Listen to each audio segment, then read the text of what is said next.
destination people always seem to find the magic and the mystery in this beautiful world. Don't get left behind.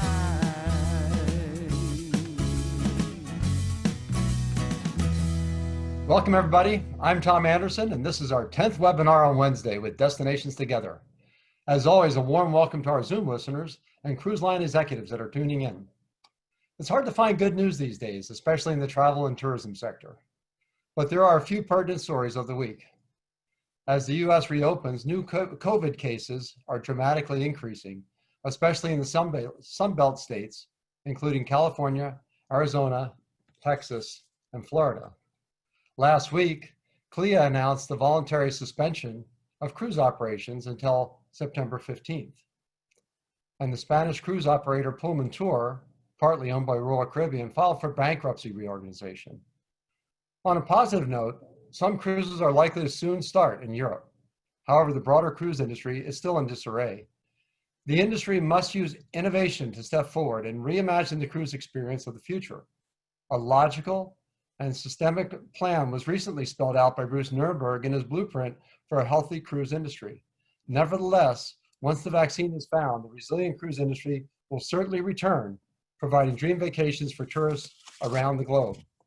It is precisely this positive vision and creative drive that powers the industry forward, motivating capital investment and industry advancements. Visionary companies like Global Ports Holding are bullish on the future and have the undaunted confidence to invest. They know that in the long term, cruising will restart and be more resilient and safer than ever. Industry leaders will reestablish a true partnership with the destinations, harness technology, and fully support the crew while offering the best vacation value on the planet. Today's presentation is hosted by Destinations Together, which is an open platform of relevant information and collaboration to support the tourism industry. It is designed to help everyone connect, collaborate, and hopefully find solutions to bridge the gap until cruise ships and tourism return to your region. I'll turn this over to Larry to share some important information and then introduce our speakers for today's Destinations Together webinar on Wednesday. Hey, thanks, Tom. We want to thank you all for joining us today. We also want to recognize our guest speaker from last week's topic, COVID law, Jerry Hamilton, a local prominent lawyer who provided a legal perspective of this unique COVID environment as it relates to business owners and stakeholders operating in the cruise and travel industry. Please check out our website for Jerry's webinar and all the others we have done over the last 9 weeks. Before we begin, let me remind you of a few housekeeping items. We are recording this webinar and we will upload it to the website in the next few days. There is a Q&A tab below on your screen. Feel free to send through questions or comments, and as time permits, we will ask Mark and Mike for their feedback. We encourage you all to vote on questions listed in the Q&A to help ensure we include the most important ones to you all. Please remember, we and our guests are only providing our opinions and possible sources for further intel. We are happy to have Mike Maura, Nassau Cruise Port CEO and GPH Regional Director for the Caribbean region, who will provide a general overview of the project in Nassau and the ongoing works in Antigua with the new pier. Mark Robinson, Head of Business Development, EMEA, Asia Pacific, will present a brief summary of GPH and its ports, including their long-term positive perspective of global cruise industry. Mark and Mike, we are very happy to have you join us today, and we really look forward to your presentation with updates on these two ports. And I want to stress that this PowerPoint presentation is your preliminary COVID-19 recovery opening plan in Nassau that, as we all realize, is ever evolving. With that, let me turn it over to Mark to kick off this session. Okay, well, thanks a lot, Larry, Tom, for the invitation. It's an honor to be here with you all via Zoom. I think I know a lot of you on the call, and it's really great to be here. I think, I've been sitting on these webinars for the past 6 or 7 weeks since you guys started this, and I have to say they're very, very useful. I'm sitting here today in our office in Barcelona. But there's been some great sessions and some great speakers from Mike Ronan, Steve Nielsen, Mark Trino, the presentation from the Vox Group, the lawyer, John Bowles talking about Jamaica, which was excellent as well. For the people that don't know me, I've been in the cruise industry now for 25 years. I originally worked for a cruise line for Festival Cruises. We had 3 ships based in the Caribbean, so I'm pretty familiar with all the ports of the Caribbean. From there, I moved on and my career changed path and I became a tour operator. So I know I've got a lot of tour operators on the line, tour operator, port agent. I was the CEO and the founder of Intercruises Shoreside and Port Services. And I joined GPH 2.5 years ago. And I've had a really, really great time. I've been to the Caribbean on many business trips. So today what I want to do is just give you a brief overview of Global Ports Holding, who we are, what we do, and then I'll hand over to Mike, my colleague, who's our CEO of our Nassau Cruise Port and also our Regional Director for Caribbean and North America. So who we are, this is a quick snapshot of Global Ports today. We have 19 cruise ports throughout the world. On my next slide, I'll show you where the ports are, but we're based in the Asia Pacific region, the Mediterranean, both East and West Med, the Caribbean, Adriatic, and North Africa as well. We operate 2 commercial ports as well, in Bar in Montenegro and in Antalya in Turkey. We're in 13 different countries worldwide, with 14 million passenger throughput through our terminals each year. Our market share is about 35% in the Mediterranean, which is our core market. However, more recently we've moved into the Caribbean, which is very, very exciting, and Mike will talk a lot more about the Caribbean and our plans there. We're listed on the UK London Stock Exchange. We were listed in 2017. We have a lot of different nationalities. We're one big family. We're all split in various parts of the world. I'm here in Barcelona, as I mentioned today. We've got our office in London, office in Istanbul, and the regional office in Miami, and Mike also based down in the Bahamas as well. So to give you a bit of a snapshot of where we are. As you'll see from the map, that we are all over the Mediterranean, starting on the left-hand side from Lisbon. Lisbon's a port in Portugal. We're very proud we built a new terminal there. It was inaugurated just over a year or so ago. And Lisbon's a very, very key port for Global Ports. Moving around into the Mediterranean, we go down to Malaga, then into Barcelona, where I'm sitting. Barcelona is our biggest port in the Mediterranean. We manage 5 of the 7 terminals here, and we have a passenger number of about 2.1 million passengers in 2019. More recently, we come to an agreement in Tunis, in La Goulette, and we're very happy. We're partners with a cruise line in that port, and that's with MSC. And we see a very bright future there. Then moving around into Italy, Calgary, Ravenna, Venice, and Catania. Those are our ports in Italy. And they're ports that are growing every year. Post-COVID, obviously things will be a little bit more difficult. However, we are very confident in these ports, and they deliver great passenger experiences. Another new addition that came on a year and a half ago is our port in Zadar in the Adriatic. So Zadar is in Croatia, and then we move further around to Bar in Montenegro, and then going further down into the Eastern Mediterranean, our ports in Turkey, our three different ports in Turkey. But on the other side of the world, we are in one of the biggest turnaround ports, and that's in Singapore in Southeast Asia. With circa 2 million passengers in our business down there in Singapore. Our latest acquisition is Halong Bay in Vietnam. That's a beautiful port, and we've got a management agreement down in Halong Bay, which is an amazing part of the world. And we've got future plans to develop more new ports in that region.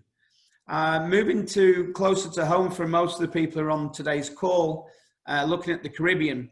Our first foot in the Caribbean really was in Havana. As you all know, Havana was open to cruise traffic. The business was booming until the president of the US put his stamp on it and stopped the ships arriving. But you know, we do see a lot of traffic and a lot of future, hopefully, for the port in Havana. And there's some great projects that we're working on there. Antigua in the Eastern Caribbean. Michael explained more about that. Antigua came on board in October last year, and we're very happy with how things are going in our progress with our new pier. And then Mike as well joined the team probably two years ago, I think it is. Mike, correct me if I'm wrong. And he's based in Nassau. Mike is from the Bahamas, and Nassau is a key port, as we see, with over 3.5 million cruise passengers, with expansion plans for a new berth, etc. So that's a little bit about GPH, where we are and what we do. I'll hang on the line for any questions at the end, but I'm going to hand you over now to Mike Maura. Mike, as I mentioned earlier, is our CEO of Nassau Cruise Port. He's also our regional director for North America and the Caribbean region. So, Mike, it's all yours. Just to support what Mark was saying, I relatively recently joined Global Ports and became the Nassau Cruise Port CEO. I've been in shipping, though, for over 20 years. I'm also the chairman of the Nassau Container Port and immediate past chairman of the Bahamas Chamber of Commerce. And I only share that to say that from a local community, economic, tourism component, you know, I believe have an understanding and a sensitivity to the challenges within the community. And obviously with COVID and everything else going on right now, there's a lot to be thinking about every day. All right, so my presentation will touch on really three components. It's going to touch on a quick update on Nassau, a quick update on Antigua, and then share a perspective. And as Larry and Tom indicated, you know, these are perspectives. This is a very dynamic period. Things change daily, but we're trying to look at it as clear as we can, read our tea leaves. So what you have here is basically a drawing of the Nassau Cruise Port, formerly known as Prince George Wharf. If we start in the top right, you're going to see the pier work there beginning in November of 2020, continuing through November of 2021. So it's going to take about a year to complete both the pier extension as well as the dredging associated with that.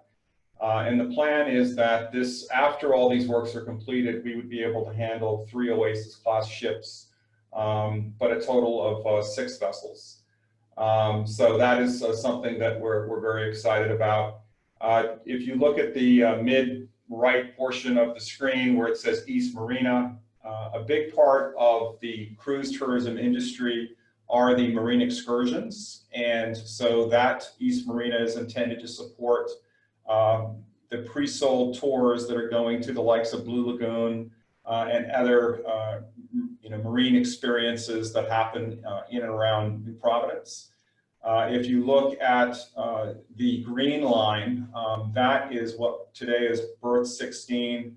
And what we're doing there is putting a new wall on the exterior of a very old berth, but we're also extending it so that we can put an Oasis there. What you see in terms of the blue is an extension. That's the area that's actually seabed today, and we're using the dredge spoil from what happens in the top right to reclaim that seabed in the bottom left to give us additional commercial space. And then we have another marina, which we're calling the West Marina, which will start November 2020 and run through May of 2021. I guess what I'll call orangey red color that you see, and you'll see the writing that says March 2020 to April 2022. That's really the commercial space, and that includes our arrivals terminal, retail spaces, entertainment, food and beverage, and etc. So here is the final design for our arrivals terminal. We spent a lot of time on this and literally looked at what feels like 20, 30 different ideas, design ideas, but we wanted to come up with an iconic looking arrivals terminal that when you looked at it in the future, when it exists and it's there and you've been through it and you see it, you know that's Nassau. Obviously, locally, as Bahamians, we want our waterfront to represent the local architecture and so forth. And so as we move west past the arrivals terminal, we're going to find that the Nassau Bahamian Caribbean architecture, will be, very prominently presented. But in this particular case, with this arrivals terminal, we really wanted to make it special and very unique. Within this building, as you would expect, we're going to have immigration, we're going to have Bahamas Customs, we're going to have obviously our own people with Nassau Cruise Port Limited. We're going to have actually doctors, nurses, examination facilities, a pharmacy. And while we had contemplated and planned for medical facilities within this space pre-COVID, obviously the arrival of COVID has had us put more emphasis and more energy and more design and space into the medical support. Which is appropriate and necessary.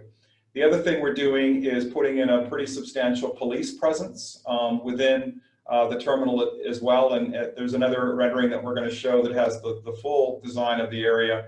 But we really want to make sure that from a health and safety perspective, from a nighttime experience perspective, people feel safe and so forth.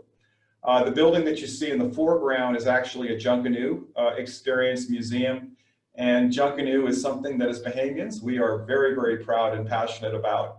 And we're excited to have this opportunity as, the approximately 75,000 cruise passengers that we typically have received in a given week arrive in Nassau. They would be introduced right there in front of them with this fantastic Junkanoo exhibit. And so that's a big deal for us. And we're just bringing order and structure to that whole arrival experience. To the left side of the screen, you'll see what looks like an oval. That's where the taxis will operate from. Today, they are, or when we were in a pre-COVID environment, they were basically, everywhere. But in the future, and we've worked very closely as partners with our local taxi operators, we provided them better organized facilities, better signage, a better presentation to the arriving passenger and guest to New Providence.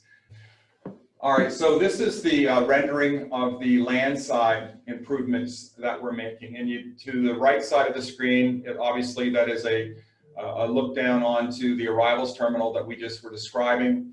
And then moving to the left, which is to the west, you're going to find that that's where we begin to have the small Bahamian retail businesses, food and beverage and so forth. And something that is very unique to this space and to this waterfront investment is that all these spaces are going to be operated by Bahamians.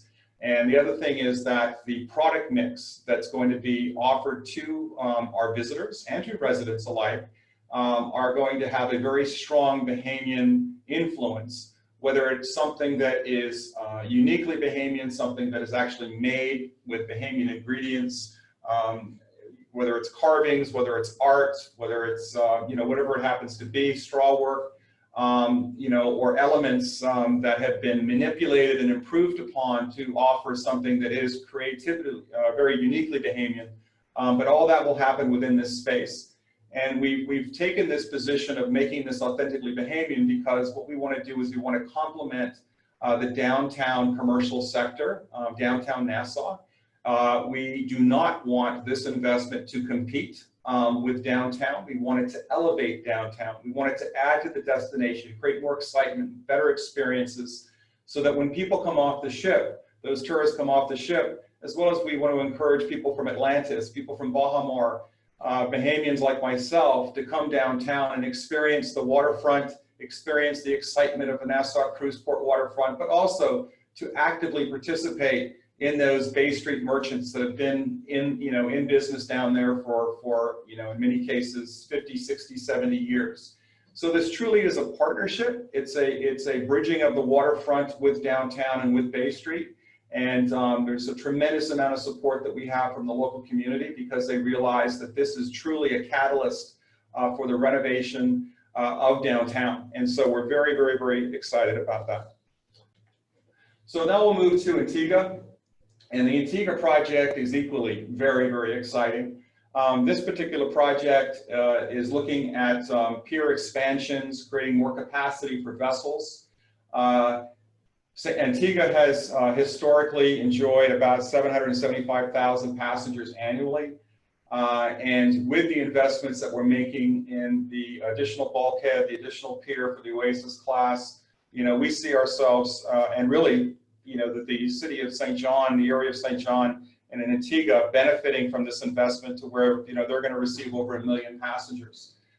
So these investments that we're making in Antigua are very exciting, not only for Global Ports, not only exciting for Donna Regis, our island manager down there, and her team, but also more importantly for the citizens and residents of Antigua, who ultimately are going to be the ones to benefit from this investment and all this higher throughput.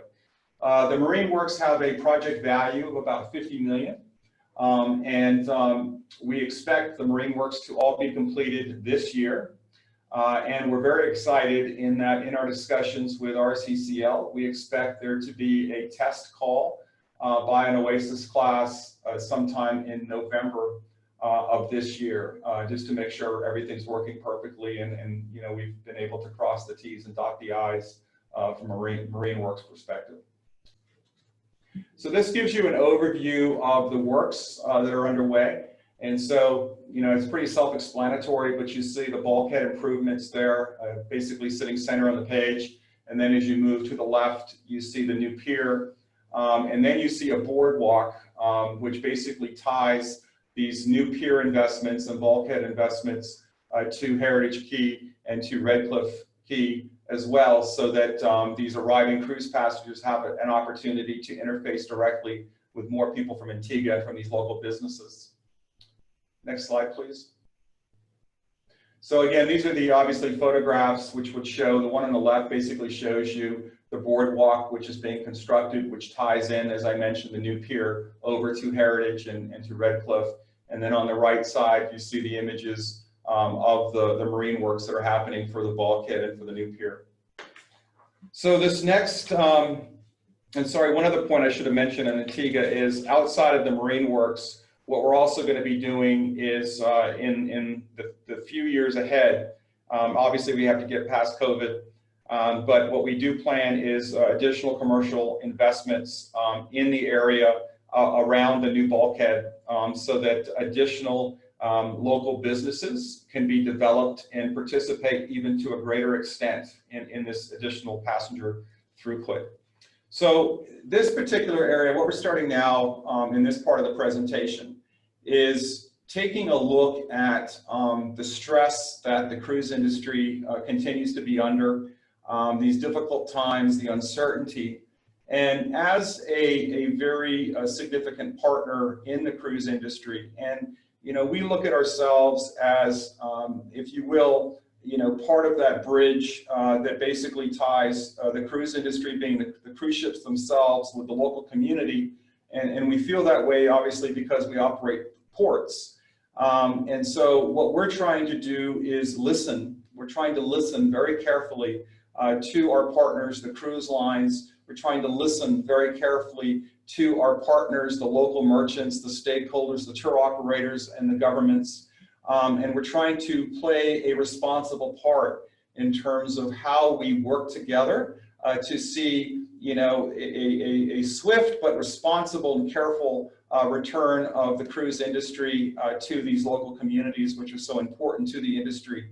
And so what we're going to be covering here, and I'm not going to be reading this presentation because I think Larry and Tom plan on making it available for everyone so you can read each line and each word. But I'm going to be kind of walking through and touching on, the sense and the spirit of what we're trying to touch on here. So this particular slide is important because as we began to look at, this particular circumstance that we all find ourselves in, we feel that it's very important to remind all of us just how resilient the cruise industry is. And, what is it about the cruise industry that allows it to be so resilient? And we feel that, as we all know, it has a very strong value proposition in that if you're looking for vacations and you're looking for experiences, the cruise industry allows you to experience, international destinations and do it, at a very affordable price, and to have a wonderful time, to eat better than you eat at home, to see shows and entertainment that you don't get to see at home, and to do it by only unpacking once. And so we believe that that value proposition is going to support this return. So we're very confident, very excited. We know that the industry is going to come back even better and stronger than it was as it entered the COVID situation. So what we wanted to do here is really focus on the productive collaboration that is ongoing right now. And, as a strategic partner within the cruise sector, what we're doing is we're working very closely with the cruise lines, as you can see there. We're working with local Bahamian stakeholders. And this slide could just as easily be speaking to Antigua, because the very same thing is happening in Antigua.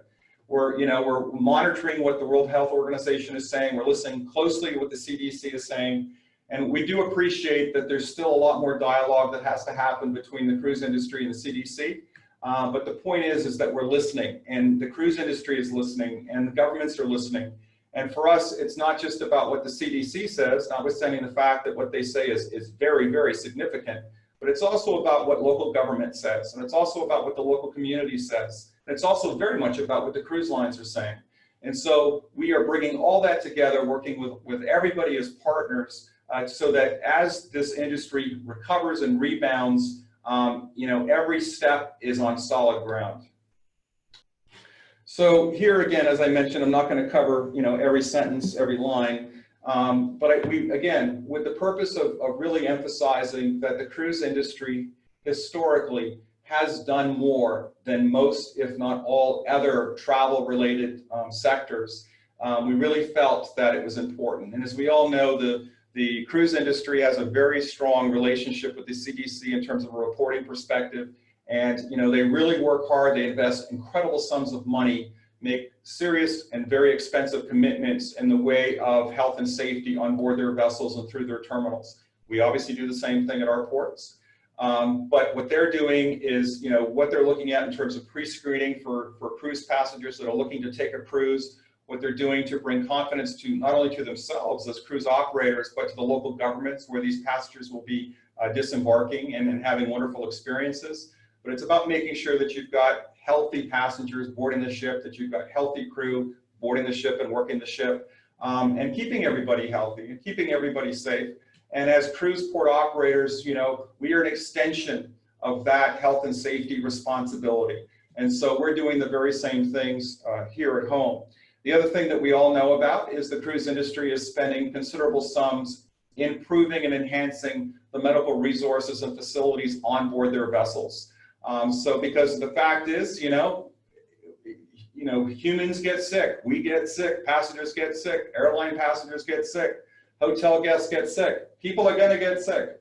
But the fact is that the cruise industry is investing in additional medical facilities on board these ships. So when that very unfortunate situation happens, they have the means and the capacity and the expertise to be able to address the needs of their passengers and their crew.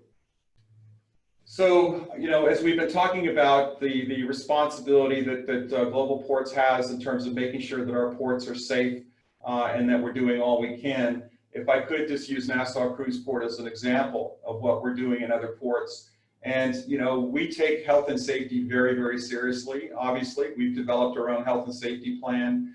Here at this office in Nassau, everybody has their temperature checked every morning when they come to work. We exercise social distancing. This room, as an example, can carry and handle twice as many people, but we've intentionally removed chairs from our boardrooms. We have our sanitation. Everyone has, hands are raw because we wash them so many times. Our face masks are everywhere. And we're doing, what we need to do. We have COVID testing. What we do is we test our employees here in Nassau monthly. And our government requires the RT-PCR COVID test. And so that's what we're doing. I do appreciate that a COVID test is a snapshot. It's a moment in time.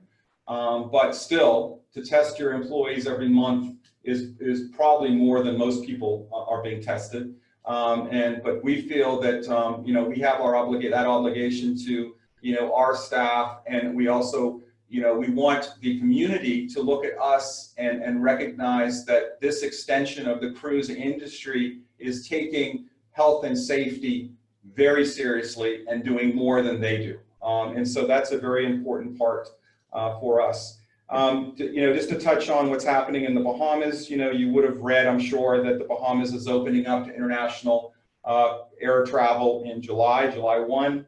What came out week before last, or last week, I can't keep track of time, is that the Minister of Tourism, Minister Diaghilev, mentioned that people coming to Nassau are going to have an RT-PCR test in advance of coming, and they have to upload that into the government website. But again, the Bahamas is taking the health and safety of not only its visitors, but its local residents and citizens very seriously. And, I use the description or the analogy of stepping on solid ground. And our government wants to make sure that we do step on solid ground as we open up our economy. I think that the fact is that, we will continue to be challenged because life in general and tourism in general, will continue to have its hits and its shocks until a vaccine is widely available and being used.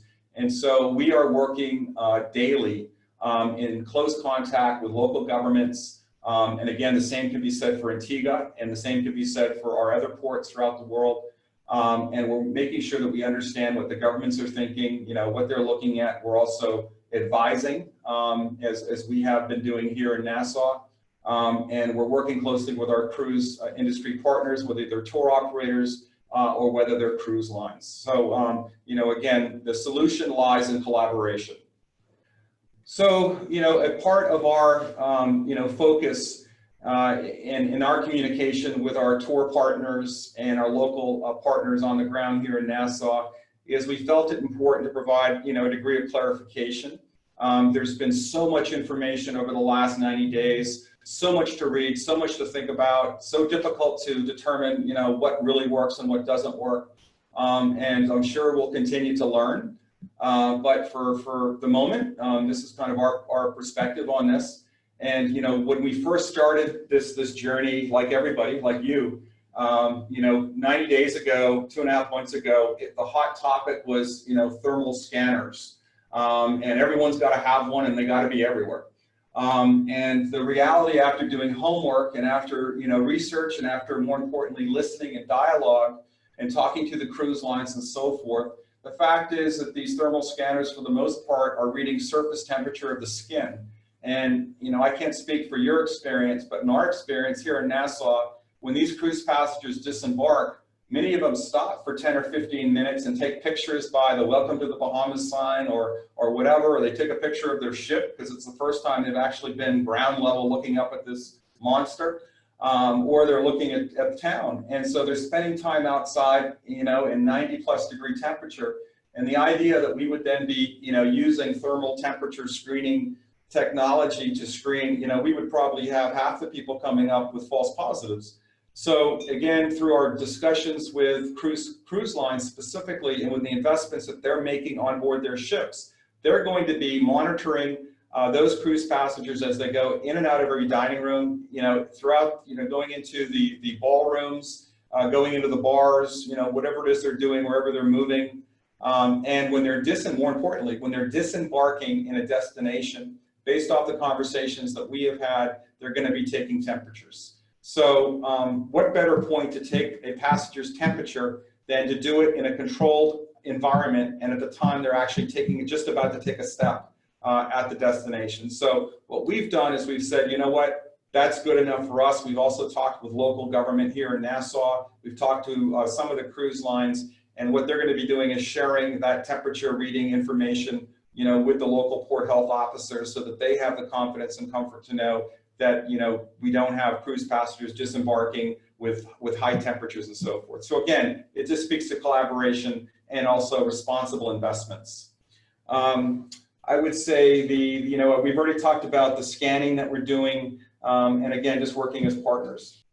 So we've got two slides that almost look the same, but they have other key, you know, messages here in terms of kind of core values or key priorities that we have. You know, obviously one is communication education. There's a lot to learn and there's a lot to talk about, and you need to do it all every day. And so that's what we're doing. We talked about pre-screening.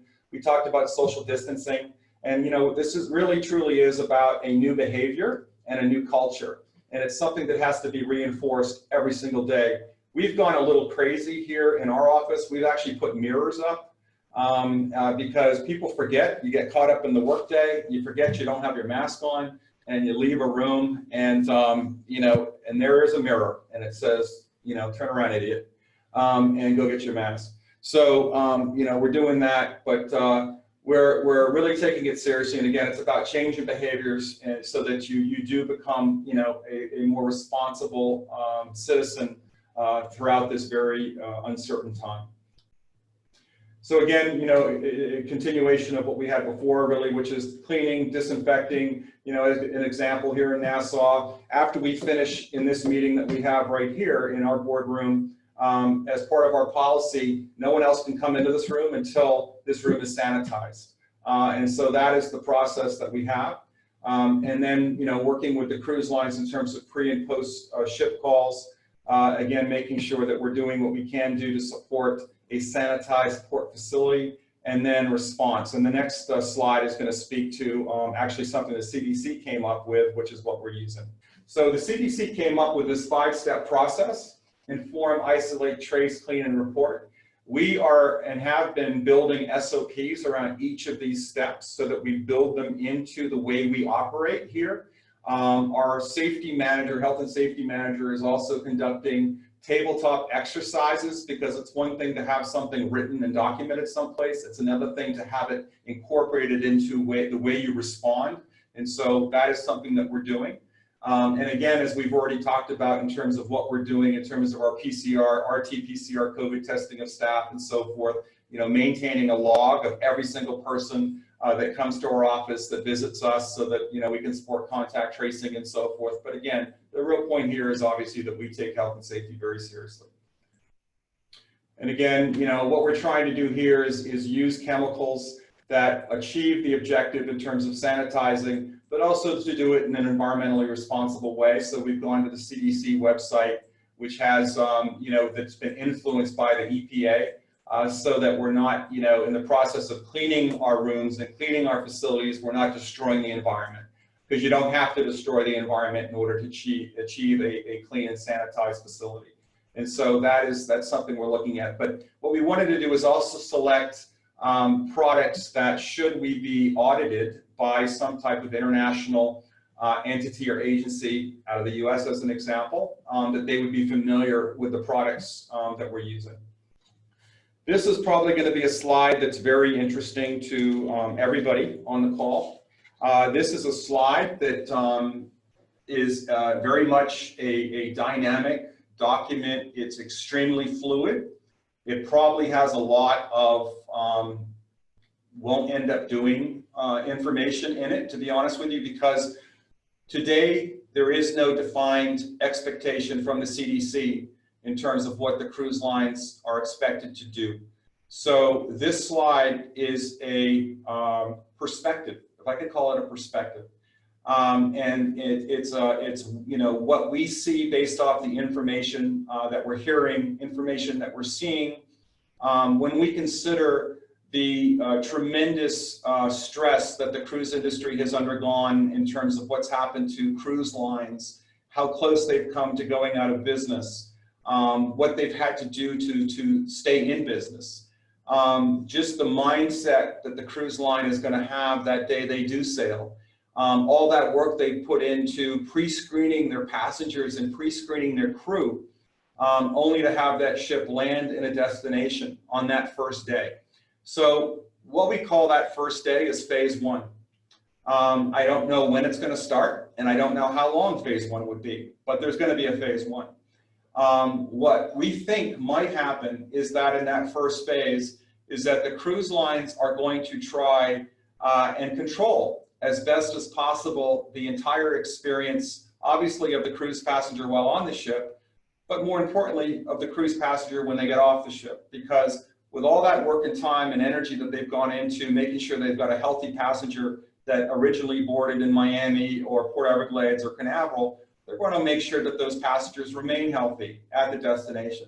So I suspect, and again, this is a perspective, there's no special insider information here at all, but I suspect what they're going to do is they're going to reach out to tour operators, to excursion operators, to facilities and so forth, and they're going to go through a protocol. They're going to try to find out whether these operators are able to provide some assurance that when that cruise passenger is on property, that there's social distancing, that the property is committed to sanitizing, that there's temperature checks happening for the employees, that employees are being COVID tested. All these different things are going to be things that the cruise lines are likely going to be looking for, as they look at their partners, their tour partners, their excursion partners. And so, we see that as a logical first phase step. And so what we're doing at the port is we're looking to how we can facilitate that. Cruise lines don't, based off what I'm hearing, is cruise lines don't want, Disney doesn't want its passengers to be mixed and mingled with RCCL passengers. RCCL passengers don't want its passengers to mix and mingle with NCL passengers. So as the cruise lines look for, again, under a phase one, as they look for experiences and so forth, whether it's getting on a bus, whether it's getting into a taxi van, whether it's getting onto a water ferry, whether it's going to a private island or whatever it is, they're going to want to do the best they can in terms of making sure that only their passengers are on those vehicles, those transport modes, and only their passengers are likely in that venue definitely during a phase one. And again, that's a hunch, that's a perspective. There's no definitive going to happen component to that. That's just purely a hunch. Obviously some of the simple things that are already happening is, 4 months ago, Bahamas Customs would have boarded every single ship. That's all stopped. And the good news is that COVID has now got our government here in the Bahamas communicating electronically, okay? And so that's going to happen with cargo operations. That's going to happen with cruise operations. There's no need for someone to board a ship. And that's actually great from an efficiency perspective, not to mention the health and safety. But the number of times that ships have had to wait on a customs officer to board a ship in order to clear it, and the idea that that can happen electronically is really good news. One thing that we're working closely with our taxi and tour partners, but specifically our taxi partners, is working with them to help them sanitize their vehicles so that, as they present themselves to the cruise line, that there's a means of being able to acknowledge and recognize that that taxi has been sanitized so that that passenger has the assurance they're getting into a clean vehicle. So we're working, and then the other thing is this idea of trying to keep and segregate different cruise line passengers is what we do need to do is work closer with the cruise lines to try to come up with some type of credential check process technology that allows us to leverage the technology that the cruise line has and not have a port security officer asking a cruise passenger for the badge. The cruise passenger doesn't want the security officer to touch his badge, and the security officer doesn't want to touch the cruise passenger's badge. So again, leveraging technology there. Phase two, the billion-dollar question is, when does phase two start? I don't know, because it's really a question of, is the cruise line, confident in protocols? Are they confident in their own protocols? Are they confident in destination protocols? It also depends on governments. Is the government confident in cruise line protocols? Is the government confident in commercial business protocols? But I think it's reasonable to assume that you have this transition from a phase one to a phase two. It's still pre-vaccine, but to where people begin to feel more confident in protocols, in sanitation, in COVID tests and so forth, to where you begin to see kind of an expansion happening within which destinations can receive passengers and so forth. And then obviously with a phase 3, that's when the vaccine is available. It's still going to be a different world, but again, you're talking about a lot more opportunity. I think a lot more people playing in this space, having opportunities and so forth. But again, this is just our snapshot, our perspective. It could change tomorrow, but it is something that you know, we're looking at. And again, it's influenced by local governments. It's going to be influenced by the CDC, by cruise lines, by port operators like ourselves, and by local community stakeholders. So again, this extension of that, you know, this is obviously a Google image of Nassau Cruise Port, and this idea of a phase 1 in terms of where vehicles, and these would be, when I say vehicles, I'm talking about taxis, tour buses, and ferries, in terms of getting these ferries, tour buses, and taxis as close to the ship as possible so that the cruise line can basically disembark their passenger into a vehicle or onto a vessel quickly, safely, and then have them go where they're going in terms of a prearranged venue or whatever, and then return just as we described there. Again, this is a concept. Again, you know, this is in the absence of any formal requirement or protocol from the CDC or any other authority. But again, it's just our effort as a port operator trying to you know, appreciate what the cruise lines are trying to accomplish as they return. And the reason we're doing that obviously is because you can see, if you look at towards the bottom and you look at the last yellow star there, I mean, that is the pier that, you know, 4 months ago, 20,000 passengers all would have been walking down to disembark into Nassau on that very pier, and 20,000 will be returning to the ships on that very pier. So there ain't a whole lot of social distancing happening there. So, you know, you've got to basically look at how you can come up with new solutions. And we are actually creating new solutions in our new port designs. So with that, I want to thank everybody for, you know, taking the time to listen to, you know, my pitch on Nassau and Antigua and what we're looking at as far as possible COVID protocols for Nassau Cruise Port. And again, I'm grateful and available along with Mark to answer any questions. Wow. That was awesome. I mean, that's just an amazing amount of information in a very short time. And thank you for not only marching through it, but marching through it in a way that I think was very understandable and truly comprehensive. We have received quite a few questions here, so I'm just going to start jumping through those if we may. Annika is asking, you talked about one cruise brand not wanting to mix with another. Would that also apply if two, let's say two ships from the same company, like two Royal Caribbean ships, could they mix or not? Again, I thank you for the question. I don't work for RCCL, I don't work for NCL, and I don't work for Disney or any of the others. So this is Mike's perspective.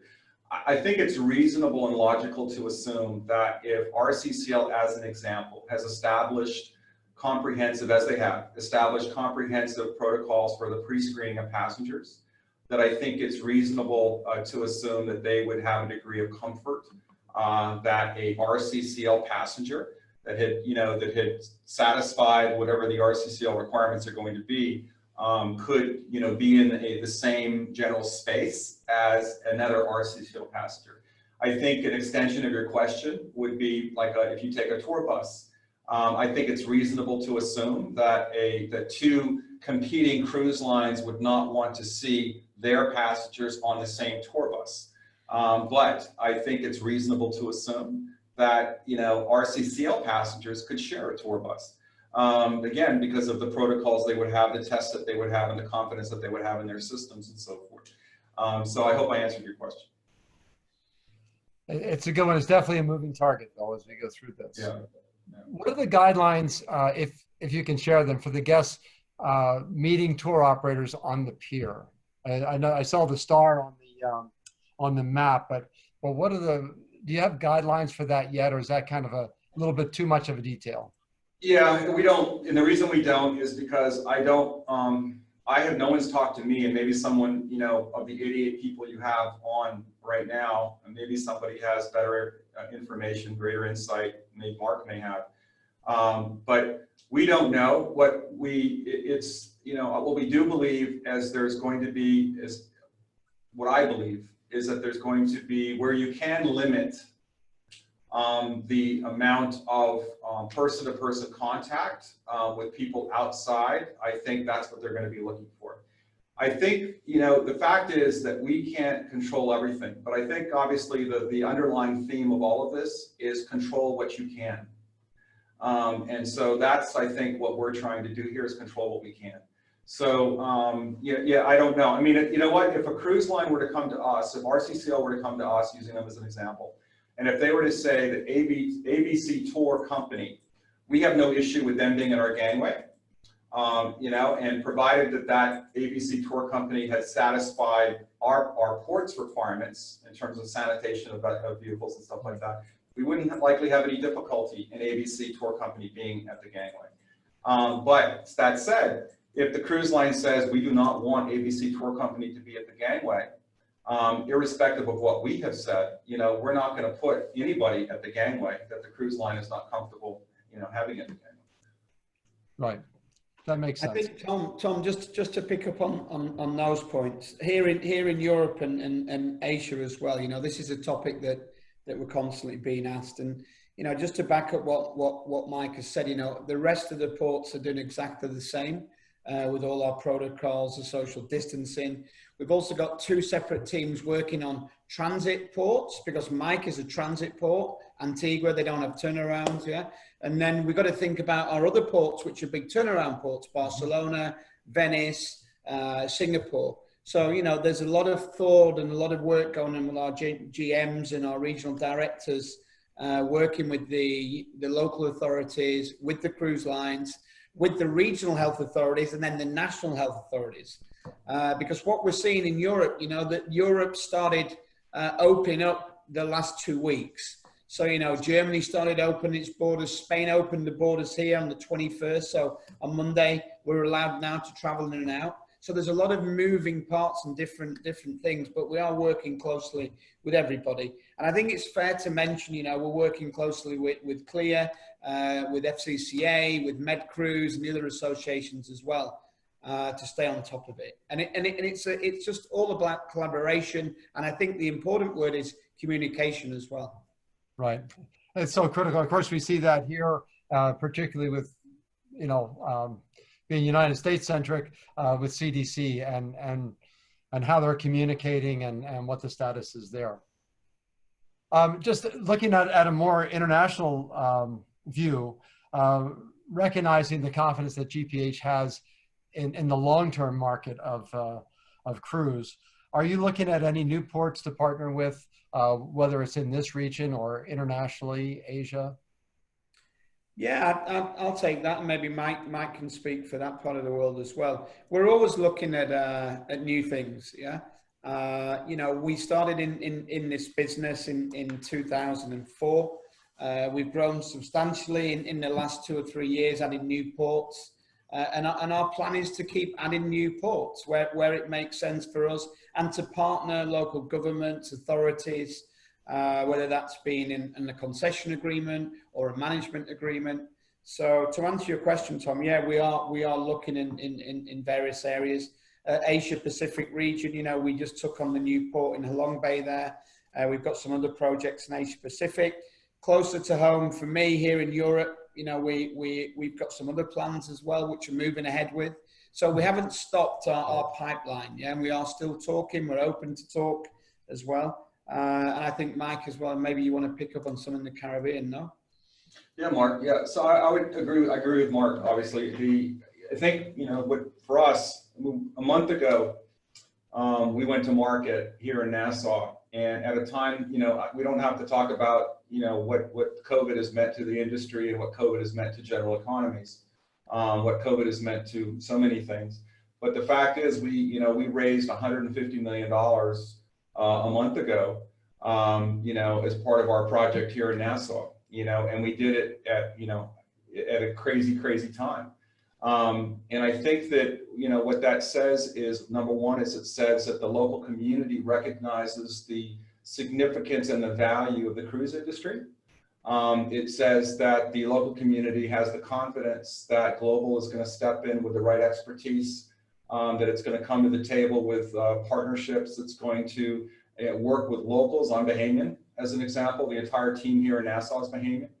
And I think it also, from a cruise line perspective, in my humble opinion, what a wonderful thing at a time that they're having to basically overhaul their approach to cruise tourism and to managing their passengers and to investing in their home terminals. There's an entity like Global that can invest in the destinations as partners with the local community to improve the product, which actually helps them return to business faster, because we're improving these destinations so that there's value. It supports their value proposition. So I think that, yes. And so within the Caribbean, where communities are looking for that kind of partnership, we're very interested in listening. Well, this communication and collaboration seems like it's such a critical aspect, whether you're in the Caribbean, in the Med, in Asia, anywhere, to make the project succeed. What in your experience so far, beyond the mirrors that you're using in your own offices, what do you think is the most effective way? High tech, though. Mike's very vain, obviously. Yeah. What do you feel is some of the most effective ways to communicate the health and safety requirements? I mean, because there's so much to communicate, not only to the cruise lines, but also to the locals, to the guests. I mean, there's so much that everybody needs to absorb to make sure that we stay healthy from that standpoint. I think, like Mark can speak from his perspective. From our perspective here, I would say that, and we still have, not saying we perfected anything, okay? This is this whole thing is only 90 days, 120 days old. But what we've done is we have shared the responsibility of health and safety across the organization. And by doing that, everybody's empowered, and everybody's empowered to hold me accountable as a CEO, and to call me out when I'm not doing something right. So I would say that is, a big part of it, because the fact is, I can get distracted like anyone else. And because we're talking about building new behaviors here, it is going to take the community. And so we're basically spreading that responsibility and giving people the right to say, you can't come in here, you don't have your mask, or that room hasn't been sanitized yet, or you can't go any further, we haven't taken your temperature. So again, that's a very simple look that we've done. Yeah, and just to back that up, Tom, as well, from the chairman, the CEO, all the way down, this is something that we, from day one, since this COVID came out, that, our chairman, CEO, and everybody has been working on. Mike was talking about the temperature screening. I'm the only person in the office because it's quite late here. It's 9 in the evening. But, I temperature checked when I came in. I was 36.2. Yeah, so I was allowed to come in. But anybody over 37.4 here, we don't let them come in, yeah? And that's at the door. There's hand sanitizers all around the office and everybody's desk as well. So it's serious how we're taking this. Well, thank you both for answering all the questions. And of course, this awesome presentation. I'll pass it back over to Larry. Fantastic. And boy, what a presentation you guys both presented. We truly, truly appreciate it. We do have some additional questions that we'll go ahead and pass on to you guys, and maybe you can provide some feedback, and then we'll pass them on to those attendees, if you wouldn't mind. But again, thank you both. For all the listeners today, we're changing it up this week, and we're going to have 2 webinars. There will be one on Friday at 2 o'clock, and it's for the RESPER technology, disinfecting air and surfaces. RESPER Technologies features a line of products to safely disinfect contaminated air of hidden surfaces 24/7. In this post-COVID world, travelers will seek destinations and experiences that are safe, that do not present a health risk. The system employs oxidants to decontaminate all air and surfaces, killing 99.99% of bacteria, viruses, and mold. RESPER technology has a complete family of products to fit various applications. Please visit our website at www.destinationstogether.com to register for this webinar. And as always, we will be sending out a reminder for follow-up and on social media, so you can sign up there on the links. Tom and I really want to thank you all for the many weeks of support. Want to let you know that we will be sending out a special email to you all in the next several days. But a dear friend of mine, a singer, songwriter, and performer, I asked him if he would write a song about the destinations, and we featured it on Friday at our happy hour. So we'll get that song out to you all. And if you've got the connections with your radio stations in the islands, we'd love to find out that it's being played there in your place, but it's all for you guys. Please don't hesitate to share with others our website based on information Destinations Together is providing. We will wrap this week's webinar up, and we thank you all for joining us and look forward to seeing you on Friday. We will resume on July 8th with Bob Allen as far as retool and reactivate your brand. Be strong, be safe, and be healthy. Mark and Mike, again, many, many thanks. Appreciate it. Tom? Thank you. Pleasure. Stay safe. Thank you. Thanks again, Mark. Thanks again, Mike. Stay healthy and take care of each other. Thanks, everybody. Destinations together, won't you set me free? I'll take a train, a plane, a big cruise ship. It doesn't really matter to me. Destinations